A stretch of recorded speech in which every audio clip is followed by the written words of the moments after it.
Målvogteren ligger strakt på ryggen med bevægelse til hofteudfald.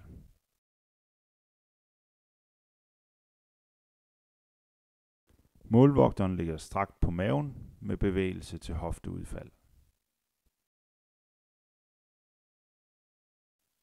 Her ligger målvogteren strakt på ryggen og armene placeret ud til siden.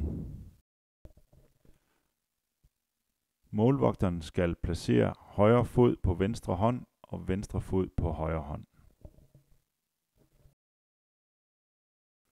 Målvogteren kipper op på nakken med fødderne over hovedet, ruller frem og stemmer fødderne i gulvet.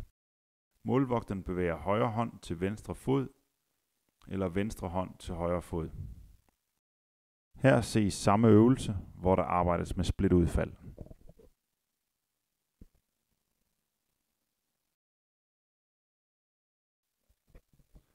Her sidder målvogteren op, drejer overkroppen til side, og begge hænder placeres i gulvet. Derefter bevæges der til modsatte side.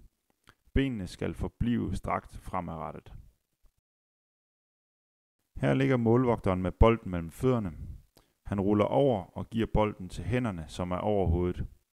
Derefter tilbage igen. Vigtigt, at han ligger udstrakt mellem hvert udfald.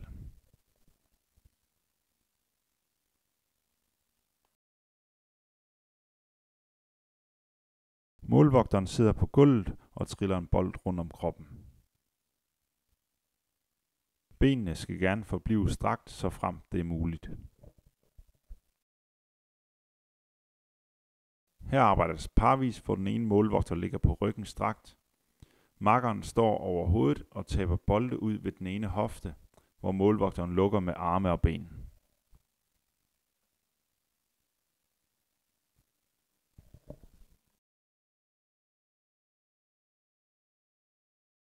Som variation kan makkeren stå med 2 bolde. Bolde lægges på 2 rækker med en afstand, som præcis passer med, at målvogteren kan træde ud til siden og sparke bolden væk med tåspidsen. Armen tages med ved hvert udfald.